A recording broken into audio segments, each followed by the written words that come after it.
अजितदादांच्या अकाली मृत्यूनंतर सगळ्याच राजकीय पक्षांनी किंबहुना सगळ्याच पातळीवरच्या लोकांनी मोठी संवेदना व्यक्त केली होती. खरं तर म्हणूनच अजितदादांच्या मृत्यूनंतर होणाऱ्या पोटनिवडणुकीमध्ये सुनेत्रा वहिनींना बिनविरोध निवडून दिलं जाईल अशी शक्यता जास्त होती. मात्र मागच्या 2-3 दिवसांपासून जी चर्चा बारामती विधानसभा मतदारसंघात सुरू झाली आहे त्यावरून सुनेत्रा पवार या जरी आमदार म्हणून निवडून येणार असल्या तरी त्यांना निवडणुकीला प्रत्यक्ष सामोरं जावं लागण्याची चिन्ह आहेत. मी असं का म्हणतोय याचं कारण आहे, एकीकडे देवेंद्र फडणवीस यांनी बारामती बिनविरोध काढायची अशी घोषणा केली असली तरी धनगर समाजाचे नेते निवडणूक लढवण्यावर ठाम आहेत. काय सांगतं बारामतीच्या निवडणुकींचं वारं? तर मागच्या 60 वर्षांचा बारामतीचा राजकीय इतिहास पाहता बारामती विधानसभा मतदारसंघात 2च व्यक्ती या आमदार म्हणून निवडून गेल्या.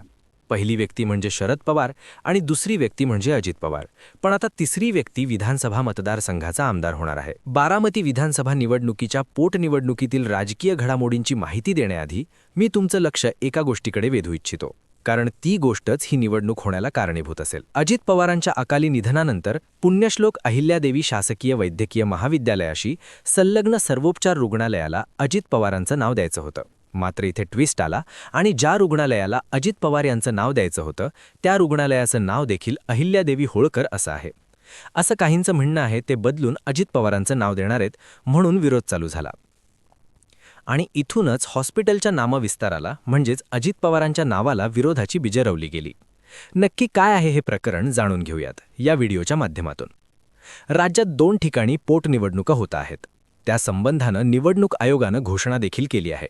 सर्वसामान्यपणे एखादा लोकप्रतिनिधी अचानक मरण पावला तर त्याच्या रिक्त जागेसाठी होणारी पोटनिवडणूक ही श्रद्धांजली म्हणून बिनविरोध केली जाते. मात्र काही पोटनिवडणुका याला अपवाद देखील आहेत. गोपीनाथ मुंडे यांचं निधन झाल्यानंतर झालेल्या पोटनिवडणुकीत काँग्रेसनं आपला उमेदवार उतरवला होता. आता तशीच परिस्थिती बारामतीत देखील उद्भवते की काय अशी परिस्थिती निर्माण झाली आणि त्याला कारण ठरलाय राज्य सरकारचा एक GR.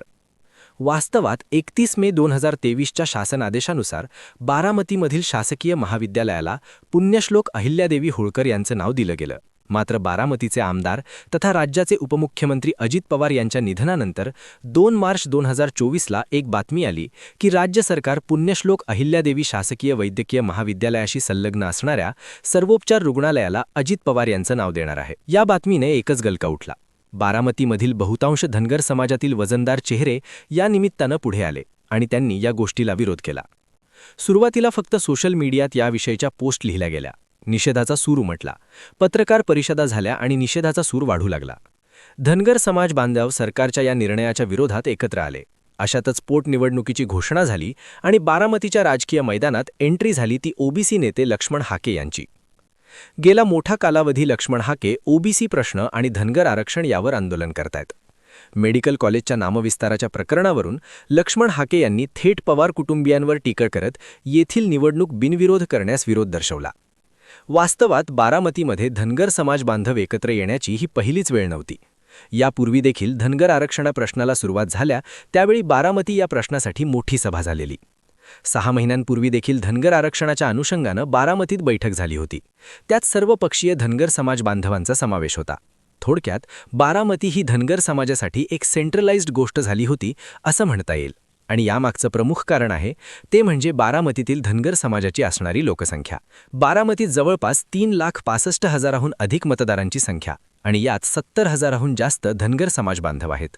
त्यामुळे जातीनिहाय बघितलं तर बऱ्यापैकी वजनदार संख्या या समाजाची आहे.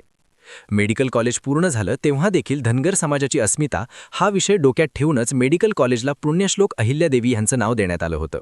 आता मात्र या मेडिकल कॉलेजची संलग्न हॉस्पिटलला अजित पवार यांचं नाव देण्यावरून धनगर समाज आक्रमक झालाय असं म्हणतायत.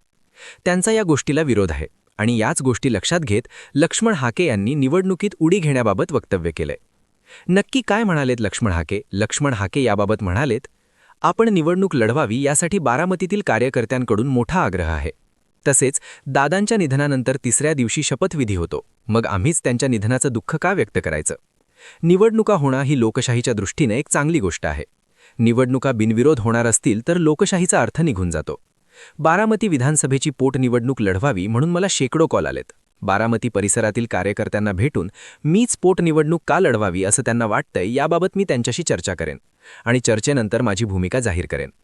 लक्ष्मण हाके यांच्यासोबतच बारामतीमधील धनगर समाजाचा आक्रमक चेहरा असणारे बापूराव सोलंकर यांनी देखील काढलेला अध्यादेश मागे घेत नाही, तर बारामतीची पोटनिवडणूक आम्ही बिनविरोध होऊ देणार नाही असा इशारा दिलाय.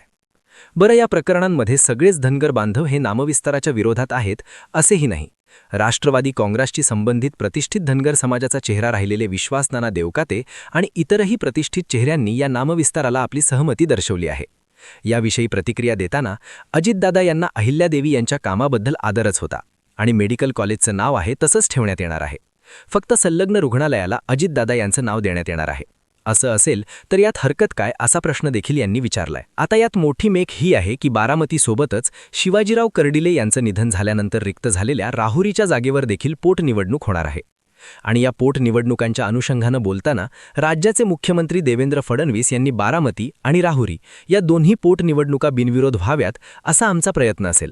मात्र आमच्यावर निवडणूक लादली गेली तर आम्ही निवडणूक लढण्यासाठी पूर्णपणे तयार आहोत असं म्हटलंय. देवेंद्र फडणवीस हे भाजपचे आहेत. थोडक्यात भाजपची ही भूमिका आहे की या पोटनिवडणुका बिनविरोध व्हायला हव्यात. पण आता बारामतीत होणारा पोटनिवडणुकीत नामविस्ताराच्या मुद्द्यावरून विरोध करणाऱ्यांमध्ये धनगर समाजातील वजनदार चेहऱ्यांमध्ये भाजपच्या कार्यकर्त्यांचा देखील समावेश आहे. याचं उदाहरण म्हणजे ॲडव्होकेट गोविंद देवकाते यांचं नाव सांगता येईल. यावरून राष्ट्रवादी काँग्रेस शरद पवार गटाचे योगेंद्र पवार यांनी देखील मत व्यक्त केलंय. ते म्हणालेत, काकींसाठी ही निवडणूक बिनविरोध व्हावी यासाठी आम्ही प्रयत्न करणार आहोत. आम्ही काकींना साथ देऊ. बारामतीचे प्रश्न काकींच्या साथीनं सोडवू. प्रत्येकाला निवडणूक लढवण्याचा अधिकार आहे. कोणी कुठेही निवडणूक लढवू शकतो. ती लोकशाही आहे. या सगळ्या घटनेत बारामतीच्या राजकीय इतिहासावर नजर टाकल्यास मागच्या 60 वर्षांमध्ये फक्त शरद पवार आणि अजित पवार ही दोनच नावं 1967 पासून आमदार म्हणजे खऱ्या अर्थानं पवार कुटुंबाचं गेल्या अर्धशतक बारामतीत निर्विवाद वर्चस्व आहे.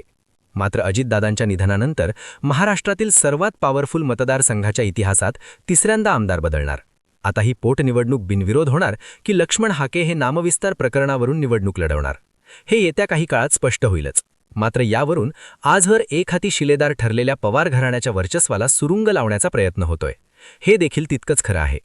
या सगळ्या घडामोडींमध्ये बारामतीतील भाजपची दोन प्रतिष्ठित नावं, एक बाळासाहेब गावडे आणि दुसरं अभिजित देवकाते यांचं याबाबतीत काय म्हणणं येतं हे देखील पाहणं तितकंच उत्सुकाचं ठरेल. खरं तर भाजपचे बाळासाहेब गावडे यांचा मुलगा हा सध्या झालेल्या स्थानिक स्वराज्य संस्थांच्या निवडणुकीत शिरसुपळ पंचायत समिती गणातून भाजपच्या तिकिटावर पंचायत समितीत निवडून गेलाय. ही जागा खरं तर राष्ट्रवादीच्या हक्काची होती. रोहित पवार यांनी आपल्या राजकीय कारकिर्दीचा श्रीगणेशा इथूनच केलेला. सोबत अभिजित देवकाते हे देखील बारामतीच्या राजकारणातील प्रतिष्ठित नावे. बरं, अभिजित देवकाते हे भाजपचे आहेत, मात्र त्यांच्या पत्नी या राष्ट्रवादीच्या तिकिटावर जिल्हा परिषदेच्या सदस्य म्हणून निवडून गेल्या. तुम्हाला या सगळ्या प्रकरणाबद्दल काय वाटतं? पोटनिवडणूक बिनविरोध व्हावी की लक्ष्मण हाकेंनी निवडणुकीत उतरावं? पुण्यश्लोक अहिल्यादेवी होळकर महाविद्यालयाच्या नामविस्ताराबाबत तुमची मतं काय आहेत? धनगर समाज बांधवांच्या मागणीबद्दल तुम्हाला काय वाटतं? मला कॉमेंटमध्ये आवर्जून कळवा. व्हिडिओ आवडला असेल तर व्हिडिओला लाईक करा आणि सबस्क्राईब करायला विसरू नका.